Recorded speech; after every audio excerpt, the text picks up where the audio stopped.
What's up, guys? Well, as I promised, later in this video, I'm going to go show you a little place we have in the back that's exciting to me. Might not be to you, but it's like my little happy place. But first, I want to say that when you're stuck in a situation like this and you're confined, it's the little things that matter. So, and look what I found the other night after a particularly heavy rain. And as you can tell, I was really excited. Let's roll that clip right now. All right, guys, this is not an insect, of course. It's not a bug. But we found this outside. It's been raining a lot. Look at this guy. Whoa. That's a big snail right there. Look at the size of this guy. Wow. This thing is badass.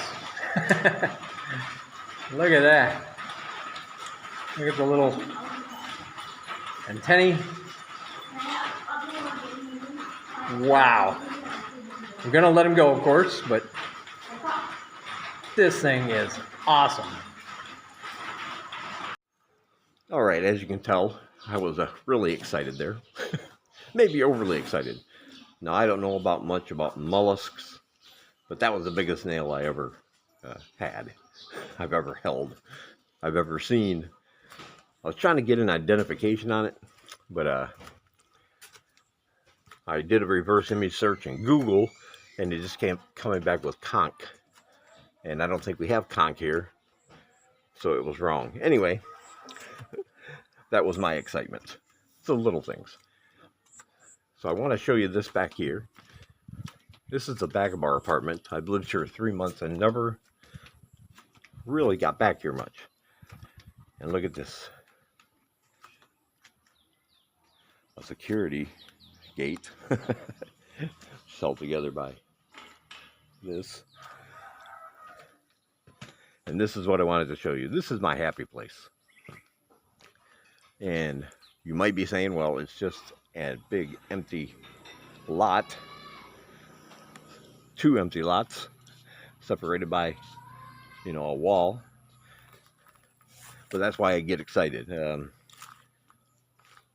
Lots of bugs, lots of insects out here. It's like its own little two little mini ecosystems.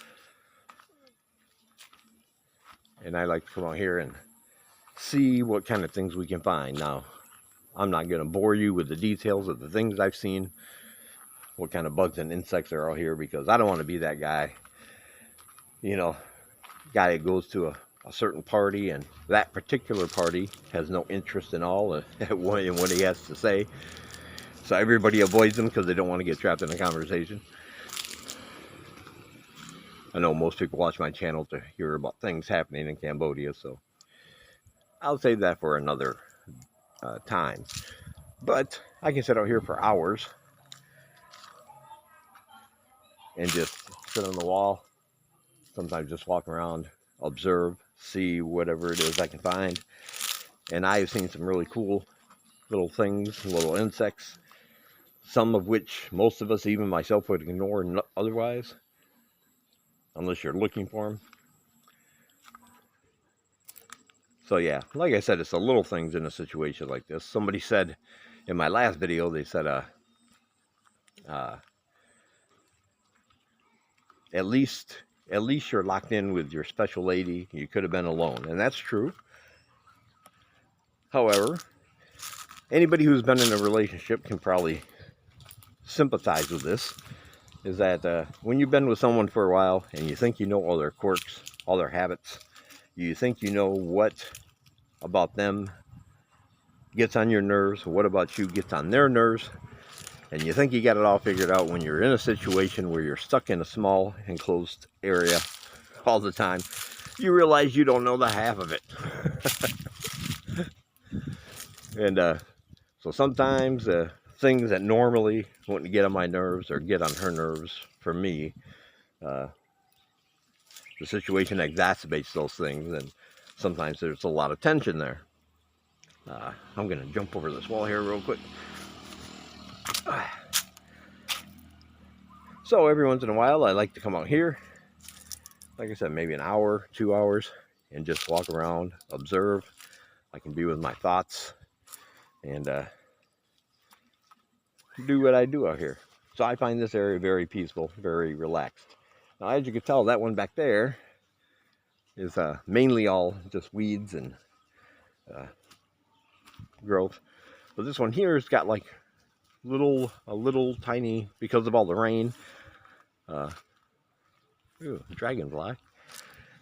This one's got like a little pond, a little natural pond, very small. But going back there, you can see all kinds of dragonflies, damselflies, bees, wasps. You know, dragonflies need the water. That's where they're young. That's where they lay their eggs. Dragonflies are aquatic until they reach their adult stage, develop their wings. So they usually hang out around things like that. But anyway, I wanted to show you guys what I do to keep myself occupied during this time. It's going to suck once rainy season is over, because I believe all of this will dry up. But I'm seeing all kinds of things out here now. I don't know how good it picks up on the camera. There's a big glare coming off my lens, so I can't even really see quite where I'm pointing. I'm just trying to give you guys a view other than sitting on my step and staring at the wall. So let's talk about what's happening in Cambodia. If you're a supporter of mine, you should have, ooh, that was slippery. You should have received your exclusive video on Sunday. If not, check your email. The link for it's in there. And I talked about some good things happening in Cambodia, not just the bad things. And I tell you what some of those things are about and what Cambodia is doing to get more visitors once they reopen. One of the things I didn't talk about, I just found out, and I want to mention it here, is that Cambodia is, according to analysts, are going to be very friendly, as they always have, toward the backpacking community, those without a lot of money. And what had happened was, Indonesia, the government of Indonesia basically said, and they said this was a quote in the article I read, we don't want backpackers coming to clean up Bali. We want quality visitors. So when they open fully back up, the thinking is that they're going to come up with some kind of system where you're going to have to show a certain amount of money in your bank account before they'll let you in. How that's going to work, I don't know. I don't know much about tourism sector in Indonesia. But first of all, I just want to say about that morally, I think that's wrong. I mean, once you start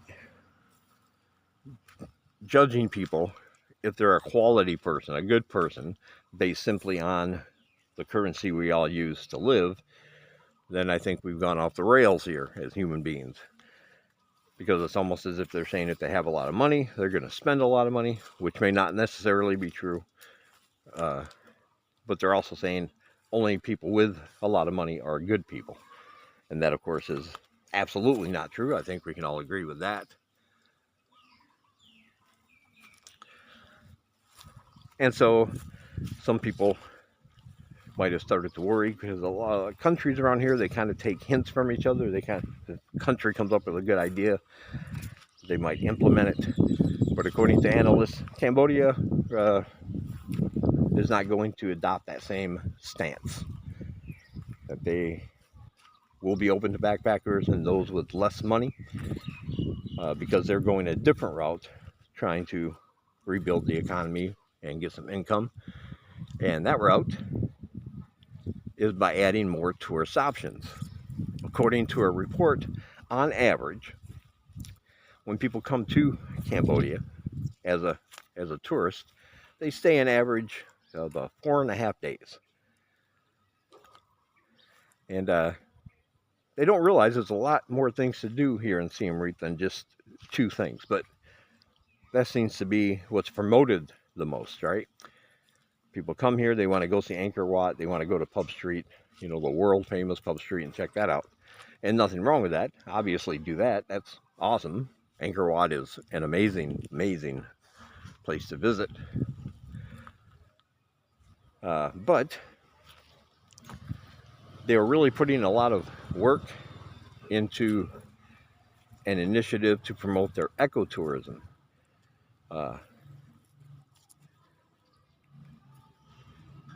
And this is something that interests a wide range of people, whether it's just for fun, people who are nature enthusiasts, people who like the city and would never want to live in nature, but you know, want to spend a day or two out in the jungles and you know, take a tour and see the flora, fauna, and animals that Cambodia has you might not find back where you come from.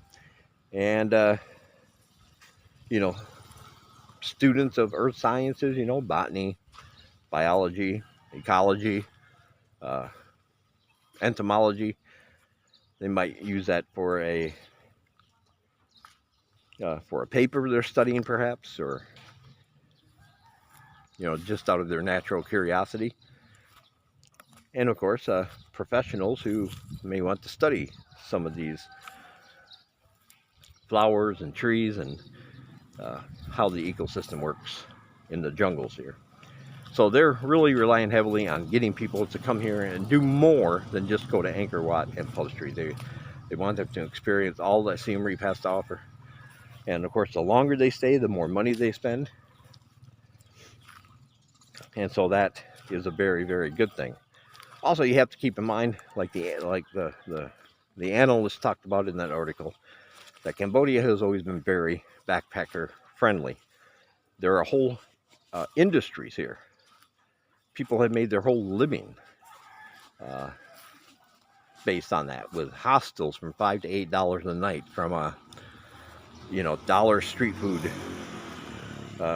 choices to get off Pub Street. You can go get, you know, go to a smaller, lesser known bar, have a 50-cent drafts or 75-cent drafts, you know.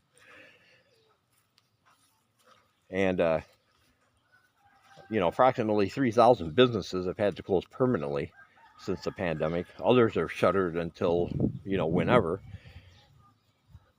And so any chance to get people in here to spend even a little money, because it will add up the more people you have. If you have one backpacker spending, let's say, $50 on a week in Cambodia, maybe it won't make a big difference. But if you got 100, 200, 300, you get the idea. So while I understand that countries, once they open up, they want people to spend as much money as possible in their country, you also have to remember that you have to give people a reason to come to your country in the first place to have money. Because if they have the money, they can go any number of places that might be better suited to their particular tastes. So for those reasons alone, people believe that Cambodia is going to be fine, and they might get a lot of the tourism that might have otherwise gone to Bali once things settle down and everybody is ready to start traveling and moving again. Yeah, there's a really nice critters flying and crawling around out here. I wish I could see better in my lens so I could show you, but I'm doing my best here. But yeah, so that's the news coming out of Cambodia. So if you hear that this part of the world is going to start not allowing you, if you don't have a lot of money, don't listen to it. Cambodia will not be one of those countries. They will readily accept you once it's time, and that might give people another reason to come here. Hopefully, you know, do the normal things, do the things most people do, but then find other things to do, you know. Plus, they have an initiative that's been going for a while to get rid of all landmines by 2025. This will open up areas that haven't been, you know, touched by human beings in, you know, 40 years since the Khmer Rouge days. So that will open up other opportunities and more businesses, because people come here, they want to visit. They get up to a month on their tourist visa, and Cambodia is trying to find attractions and things to get them to stay as long as possible. Because every day they're here, they're spending a little bit more money, and that's awesome. And plus, one thing I've always liked about Cambodia, as I've said, the more money you have, the better. I mean, you can spend as much or as little money as you want here, you know. So, for all the people that have more money, you can obviously feel free to stay at the Hilton, the Hilton, or some other hotel that's going to cost, you know, 60, 70, 80 bucks a night. That option is available to you, the 4- and 5-star hotels. But there should still be plenty of hostels and places for people who don't have that kind of money to still come enjoy their stay, see what Siem Reap has to offer, and spend their money here. Sounds like a pretty good deal to me. All right. Well, that's all I wanted to say. I wanted to tell you what the tourism is going on. Still no word yet on when all of this is going to happen. They're going to start allowing people back in. I don't know that. But as soon as I do know, I will let you guys know, of course.